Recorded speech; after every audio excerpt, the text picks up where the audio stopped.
उदयजी, जेव्हा तुम्ही ही भूमिका म्हणता ना अशी, तर त्या भूमिकेला वारंवार तुमच्यावरती मग ही टीका केली जाते की तुम्ही हिंदुत्व सोडलंय किंवा म्हणजे हिंदुत्व पातळ झालेलं आहे. बरं ते सोडा, आपण परत टू द पॉईंट येऊया.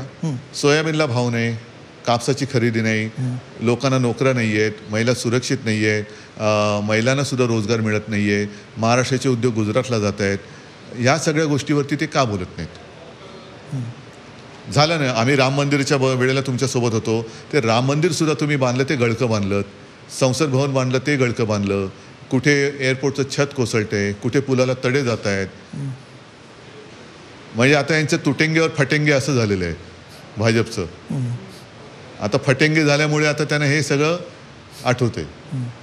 पण तुमच्यावरती होणाऱ्या टीकेला मग तुम्ही त्यांनी ते मला टीकेची पर्वा नाही, कारण मी कोण आहे, कसं आहे हे जनतेने बघितलेलं आहे. त्याच्यामुळे मला त्यांच्याकडे मुद्दे नाही आहेत. अच्छा, त्यांच्याकडे मुद्दे नाही आहेत. आणि अमित शेठ येऊन मध्ये जे काय बोलून गेले, अमित शेख नाही आहेत का? ते का बरं तुम्ही त्यांना अमित शेख म्हणताय? शेख नाही, शेठ. अच्छा, अमित शेख.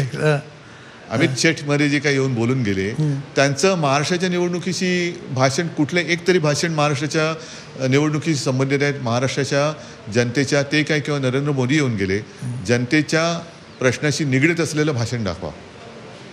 जसं तुम्ही म्हणता ना, टू द पॉईंट त्यांचं भाषण दाखवा. पण उद्धवजी, यावेळेस तुम्हाला असं वाटलं का, आम्हाला असं जाणवलं, तुम्ही कदाचित तुमचंही ऑब्झर्वेशन असेल, यावेळेस त्यांनी गेल्या वेळेस अमित शहा, मोदी आले होते, तुमच्यावरती फार म्हणजे अगदी नकली संतांपर्यंत टोकल, यावेळेस थोडी जरा धार कमी होते टीकेची? कारण लोकसभेला फटके खाल्ले ना. पण तरीसुद्धा मोदी मला नकली संतान बोललेलं महाराष्ट्र विसरलेलं नाही. ज्यांना आम्ही असली पाठिंबा दिला होता त्याला तुम्ही नकली म्हणताय, तर हे महाराष्ट्र नाही विसरत.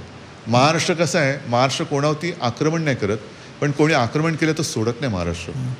आता महाराष्ट्रावरती आक्रमण चाललेलं आहे. ज्या महाराजांनी इंग्रजांची सुरत लुटली होती, आपल्या स्वराज्यावरती चालून येणाऱ्यांना ते मदत करायचे म्हणून, त्या सुरतेला तुम्ही गद्दार पळून नेलेत. इथेच तुमची वृत्ती कळली. आणि महाराष्ट्र कोणत्या दिशेने लुटला जातोय हेच त्यांनी ते दाखवलं.